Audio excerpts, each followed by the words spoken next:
তো good morning everyone, good morning, welcome back to my new blog. আজ একটু তাড়াতাড়ি ঘুম থেকে উঠে পড়েছি সকালবেলা। আজকে 7টার সময় ঘুম থেকে উঠেছি। ভাবা যায় আমি রোজ উঠি 10টায়, আজকে উঠেছি 7টায়। মানে ঘুম থেকে উঠে ছাদে এসছি, এত সুন্দর রোদের চমক আকাশে, মানে এত সুন্দর লাগছে না কি বলবো। আর ওয়েদারটাও এত সুন্দর, এই শীতকালটা কিন্তু আমার হেভি লাগে। তো বিষয়টা হচ্ছে সকালবেলা উঠে আমি একটু কাজবাজ করছিলাম। কালকে রাতে তো তাড়াতাড়ি ঘুমিয়ে পড়েছি, সেই জন্য এখন একটু ভিডিও এডিট করছিলাম। তো আজকে একটু তাড়াতাড়ি দোকানে যাব। আর সবচেয়ে বড় কথা হচ্ছে একটু একটা জায়গায় যাওয়ার আছে। তো যাই হোক, আমি এখন যাই নিচে, একটু ফ্রেশ হইনি। আমি সকালবেলা উঠেই কাজে বসে গেছি, কাজবাজ করলাম, এখন ফ্রেশ হবো, হয়ে চান টান করবো, খাবো দাবো, বেরোবো। তো প্রত্যেক দিন সকালবেলাতেই মা আর ঠাকুমা কেউ একজন না কেউ মানে সকালবেলা উঠে আগে ফ্রেশ হয়ে আগে পুজো দেয়। আজকে ঠামা পুজো দিচ্ছে, তো নাম জপ করছে, দেখতেই পাচ্ছেন, কোনো এদিকে তাকানোর ব্যাপার নেই। আমি রেডি হয়ে গেছি, এখন দোকানে যাবো বলে স্নান টান কমপ্লিট। তো এবার আমি খাওয়া দাওয়া করবো। কি খাবো, দাও খেতে দাও, জলদি, দেরি হয়ে যাবে না। আজকে তাড়াতাড়ি ঘুম থেকে উঠেছি, তাড়াতাড়ি যাবো না, রোজ রোজ দেরি করে যাই, আজকে একটু তাড়াতাড়ি যেতে হবে। কি দেবা?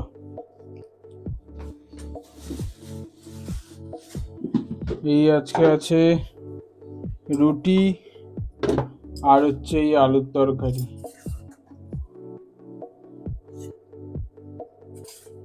এবার করি খাওয়া দাওয়া। এই যে রুটি,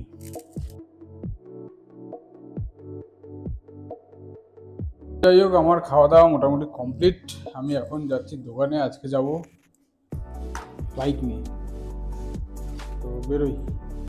যাই হোক আমি চলে এসেছি এখন দোকানে। তো বিষয়টা হচ্ছে এইটা আমাদের দোকান, এছাড়াও আরেকটা দোকান যেটা ওপেনিং হতে চলেছে, সেটা হচ্ছে গড়িয়া স্টেশন থেকে নেমে শ্রীনগর মেন রোড ধরে হেঁটে এলে মাত্র 5 মিনিট মতন লাগে। সেটা বেলাবিতান অ্যাপার্টমেন্টের ঠিক নিচে, যেটা গণপতি ডেকোরেটরসের উল্টো দিকে দোকানটা। আমি ভালো মতো অ্যাড্রেসটা বলে দিলাম মুখে। তো বিষয়টা হচ্ছে আপনারা কিন্তু আসবেন, যেটা পয়লা বৈশাখ বা রথের মধ্যে আমরা চালু করে দেওয়ার চেষ্টা করব, মানে যত তাড়াতাড়ি সম্ভব আমরা চালু করে দেওয়ার চেষ্টা করব। সেই জন্যই কাজ জোর কদমে এগোচ্ছে, সেটাও আপনারা জানেন, দেখতেই পাচ্ছেন। যাই হোক, তো আর সবচেয়ে বড় কথা সেটা হলো এই ইনফরমেশানগুলো জানতে কিন্তু আমার ইউটিউব চ্যানেলটাকে আপনাদের সাবস্ক্রাইব করতে হবে, যাতে ইনফরমেশানগুলো সবার প্রথমে আপনারা পেয়ে যান কবে থেকে আমাদের দোকান চালু হচ্ছে। আমি বেরিয়ে গেছি এখন দোকান থেকে। তো স্বাভাবিকভাবেই দুপুরবেলা আমাদের দোকান বন্ধ হয়, তবে আজকে একটু লেটই হয়ে গেল বন্ধ করতে, কাস্টমার ছিল। তো এখন যাচ্ছি বাড়ির দিকে। ভেতরের রাস্তা দিয়ে গেলে হয়, কিন্তু ভেতরের রাস্তাটা বড্ড খারাপ হয়ে গেছে। আগে তাও একটু ভালো ছিল, যাওয়া যেত, কিন্তু এখন একদমই যাওয়া যায় না। তবু আমি দোকানে আসার সময় ভেতর দিয়েই এলাম।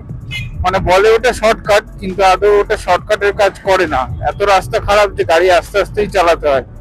এত আস্তে চালালে তাহলে তো আমি মেন রাস্তা দিয়ে আরামসে জোরে চালিয়েই চলে আসবো, তাই না? এর থেকে তেলও কম পড়বে।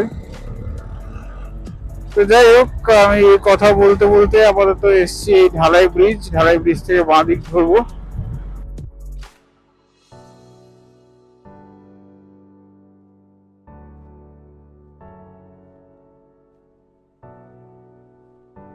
এই সিগন্যালে দাঁড়িয়ে দাঁড়িয়ে অর্ধেক জীবন শেষ, সিরিয়াসলি। 2 মিনিট যাই তো আবার একটা সিগন্যাল, আবার 2 মিনিট যাই আবার একটা সিগন্যাল, 1 মিনিট পর পর সিগন্যাল দিচ্ছে, মুশকিল হয়ে যাচ্ছে। তাড়াতাড়ি বাড়ি যাবো, খাবো, খিদে পেয়েছে আমার, খেতে পারছি না। আবার সিগন্যাল, যেতে পারলাম না, সিগন্যাল দিয়ে দিল। মানে দেখতে পাচ্ছে সিগন্যাল লাল হয়ে রয়েছে, তারপর পিছন দিক দিয়ে হর্ন মেরেই যাচ্ছে। এদের কোনো কাজ বাজ নেই, সব কটা অশিক্ষিত, চোখে দেখতে পায় না।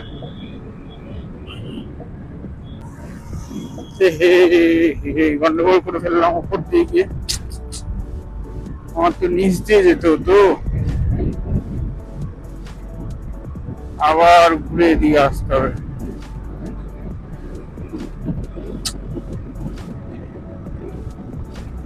ঠিক আছে, আর কি করা যাবে। কিন্তু এই যে মানে এই যে ফিলিংসটা না, উপরে এই যে এত সুন্দর সূর্যের আলোটা পড়ছে রাস্তার উপরে, চকচক করছে রাস্তাটা, মানে দারুণ লাগছে দেখতে।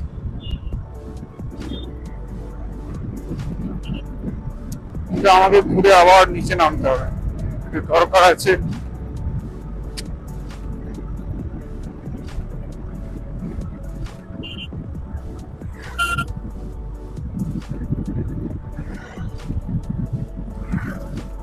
এই সামনেই বেরিয়ে বাঁ দিকে যাওয়ার একটা রাস্তা রয়েছে, সেদিক দিয়ে ঢুকে যাও।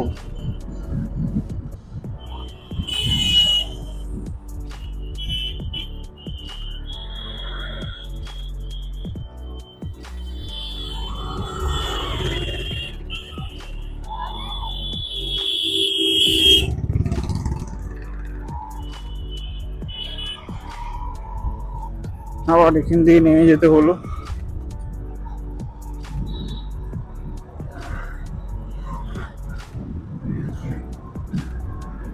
এখানটায় আপাতত বাইকটা রেখে আমি যাচ্ছি একটুখানি একটা দোকানে, দেখাচ্ছি।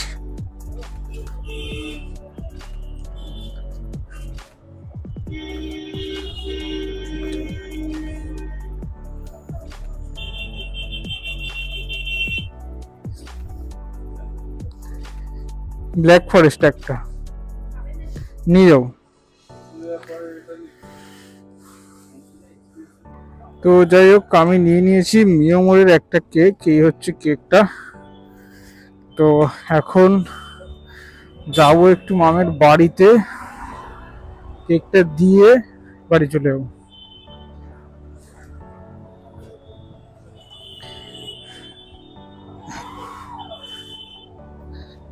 এই রাস্তা দিয়ে এলাম, আবার এই রাস্তা দিয়ে যেতে হচ্ছে বাড়ি, মানে ওদিকে। এই জায়গাটায় আমি যখনই বাইক নিয়ে আসি দুপুরবেলা করে থাকে পুলিশ, তবে কোনোদিন আমার ক্যামেরা লাগানো থাকে না। আজকে যেহেতু ক্যামেরা লাগানো আছে, আজকে কোনো পুলিশ টুলিশ কেউ নেই, ভাবে একটা সুন্দর ফুটেজ হবে, একটু লোকজন দেখবে, বিষয়টা মজা পাবে। মানে এইসব ভিডিওগুলো লোকজন দেখতে একটু মজাই পায়।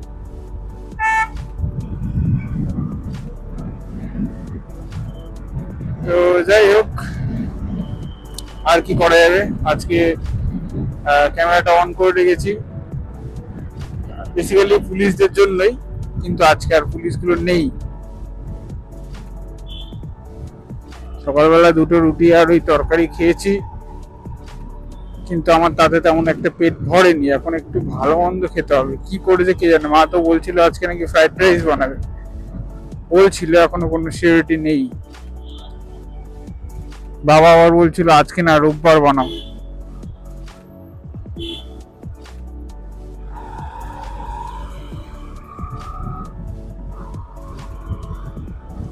আমি কিন্তু একদম আস্তে আস্তেই চালাই, আপনারা কিন্তু একদম আরামসে দেখতে পাবেন, বুঝতেও পারবেন। বেশি জোরে চালানোর চেষ্টাই করি না আমি।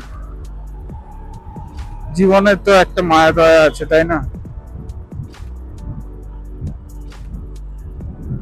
তার উপর দোকানটা হচ্ছে, আজকে দোকানটা যেমন বন্ধই রয়েছে, কারণ ঢালাই ফালাই হয়েছে, তারপরে প্লাস্টার হয়েছে, ওগুলোতে শুকাতে হবে ভালো করে, জল টল দিচ্ছে বাবা। তো আজকে ভাবলাম যে তাড়াতাড়ি যাবো, কিন্তু তাড়াতাড়ি আর যেতে পারলাম কই, সেই লেটই হয়ে গেল। এই জায়গাটা না যা দারুণ লাগে, আমার দারুণ লাগে। এই দুধার দিয়ে একদম উপর দিয়ে গাছ, আর মাঝখান থেকে রাস্তা, মানে একটা ফিলিংসটা আলাদাই। তো যাই হোক, বাড়ির দিকে চলে এসেছি। বাড়ি এসে খাচ্ছি শাক, বেগুন ভাজা, ভাত, আর হচ্ছে আমাদের গাছের আলু দিয়ে কপি দিয়ে তরকারি। তো এই হচ্ছে আমাদের গাছের আলু। তো এই গাছের আলু সম্পর্কে বেশ কিছু কথা আমি বলবো খেয়ে দিয়ে উঠে, আগে খেয়ে নিই, তারপরে বলছি আপনাদের কি কি বিষয়। তো খেতে বসে যে কথাটা আমি বলেছিলাম আপনাদের, সেটা হচ্ছে যে আমাদের যে তরকারিতে যে আলুটা হয়েছে না, ওই আলুটা বেসিক্যালি আমাদের মানে বাড়িতে লাগানো গাছের আলু। ঠিক আছে, বাবা এই আলুটা খেতে বেসিক্যালি খুবই ভালোবাসে। তো বাবা তো বাংলাদেশ থেকে যখন যাতায়াত করতো ছোটোবেলায়, বাবা আলুটা খেতে এত ভালোবাসতো, মানে আমার ঠামার মুখ থেকেই শোনা কথাটা, যে যখন যাতায়াত করতো তখন নাকি বাংলাদেশ থেকে ওটা আলু নিয়ে আসতো এখানে খাওয়ার জন্য টেনে টেনে। এটাই শুনলাম। যাই হোক, আমি এখন করছি ভিডিও এডিট, আর সাথে খাচ্ছি আইসক্রিম। ওই সেদিনকে যে আইসক্রিমটা দেখিয়েছিলাম ওই আইসক্রিমটাই খাচ্ছি, একটুখানি রয়েছে একদম, সেটাই খাচ্ছি, দেখাচ্ছি। এই হচ্ছে আইসক্রিমের কন্ডিশন, একদম একটুখানি ওই কোনায় রয়েছে, তো ওটাই এখন খাচ্ছি। আর এই হচ্ছে ভিডিও এডিটিং চলছে আমার। তো যাই হোক, এইগুলো করি, করে ঠোরে এখন বাজে হচ্ছে 4:30। মোটামুটি ওই 5:30 নাগাদ আমি বেরোবো, 1 ঘন্টার মধ্যে আজকের ভিডিও এডিট হয়ে যাবে, মানে কালকে আমি ভিডিওটা আরামসে ছাড়তে পারবো। তো যাই হোক, করি কাজ, আর দেখা হচ্ছে আবার বেরিয়ে, ঠিক আছে। আছি আমি আপাতত দোকানে, এখন দোকানে কেউই নেই। সত্যি কথা বলতে এখন কয়েকদিন ধরে আমি যা দেখছি সেটা হচ্ছে দোকানে কাস্টমার বেশ কমই, সোনার দাম যে হারে বাড়ছে সেই অনুযায়ী কাস্টমার স্বাভাবিকভাবেই না আসাটাই স্বাভাবিক। কিছু কিছু জায়গায় হচ্ছে কাস্টমার, এমন নয় যে হচ্ছে না, তবে এখানে তো আমাদের এই এলাকাটায় তেমন একটা লোকজন আসছে না, আমি যা দেখছি। আমাদের একার দোকান নয়, বিভিন্ন দোকানেই আমি দেখছি। যাই হোক, আমি এখন দোকানে বসে আছি, খিদে পাচ্ছে, ভাবছি একটা চপ খাবো, না হলেও দেখি যদি একটু মুড়ি ঘুগনিও খেতে পারি। তো যাই হোক, ওসব কথা বাদ দিলাম। তো আমাদের নতুন দোকান যেটা চালু হতে চলেছে পয়লা বৈশাখ বা রথের মধ্যে, তো সেটা আপনাদের আমার ভিডিওর মাধ্যমে ইনফরমেশান দিয়ে দেওয়া হবে। তার জন্য আমার ভিডিওগুলোকে দেখতে হবে এবং আমার ইউটিউব চ্যানেলটাকে তো সাবস্ক্রাইব করতেই হবে এবং বেল আইকনটা প্রেস করতে হবে। তো যাই হোক, সেই টাইমে যবে আমাদের নতুন দোকানটা ওপেনিং হচ্ছে সেই টাইমে কিন্তু ধামাকা অফার থাকছে, তো আসবেন অবশ্যই আপনারা। যাই হোক, বসে আছি, বসেই থাকি, আর কি করব। আর কালকের ভিডিও এডিট করছি, যেটা ছাড়বো। তো যাই হোক, দেখা যাক কি হয় না হয়, বসে থাকি। যদি কেউ আসে তো ভালো কথা, খুব না আসলে আর কি, বসে বসেই বাড়ি। তো যাই হোক, খিদে পেয়েছিল বলে খেলাম মুড়ি আর ঘুগনি। এখন বাজে রাত 3:30। আমি এতক্ষণ ভিডিও এডিট করছিলাম, তো দোকান থেকে এসে আমি খাওয়া দাওয়া করেছি রুটি আর আলু কপির তরকারি। তো এতক্ষণ পুরো টানাই ভিডিও এডিট করলাম, তো এত রাত অবধি এত কষ্ট করে ভিডিও এডিট করে ছাড়ি। তো সেই কারণেই আমি একটা রিকোয়েস্ট আপনাদের কাছে করতে চাই যে কাইন্ডলি আমার চ্যানেলটা সাবস্ক্রাইব করে দেবেন এবং বেল আইকনটি প্রেস করে দেবেন, একটু সাপোর্ট করবেন যাতে আমার ভিডিওগুলো একটু গ্রো করে, আমিও একটু গ্রো করতে পারি। তো যাই হোক, আজকের মতন এই পর্যন্তই। Tata, good night.